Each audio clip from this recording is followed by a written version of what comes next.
Next up, in light of numerous actions taken by a number of bodies of the United Nations which exhibit a deep anti-American bias, we have an executive order prepared for your attention that would withdraw the United States from the UN Human Rights Council, would withdraw the United States from the UNRWA, which is a refugee organization, and would also review American involvement in UNESCO, which has also exhibited anti-American bias.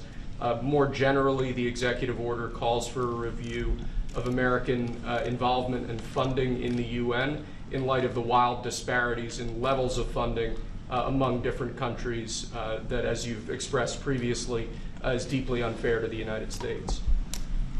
So I've always felt that the UN has tremendous potential. It's not living up to that potential right now. It really isn't, hasn't for a long time. It has, there are great hopes for it, but it's not being well run, to be honest, and they're not doing the job. A lot of these conflicts that we're working on should be settled, or at least we should have some help in settling them. We never seem to get help. That should be the primary purpose of the UN, the United Nations. And again, it's got great potential, and based on the potential, we'll continue to go along with it, but they got to get their act together.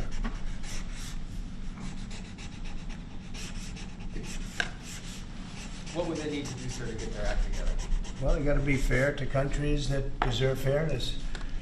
They have some countries, as you know, that are outliers, that are very bad, and they're being almost preferred as countries to those that do their job and are doing a good job, and they have to really, they're going to end up losing, a lot of countries are going to end up losing their credibility like other organizations, and then they're going to be nothing.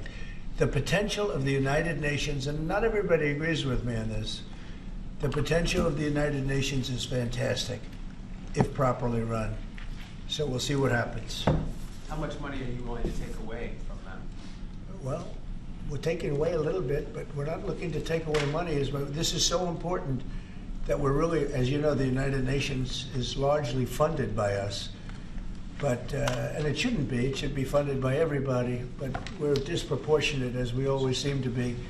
But it's something that if it ever lived up to the potential, in 10 minutes it would make up the difference. That's the kind of power it could have. Right now it doesn't have that power. Next, sir, this is a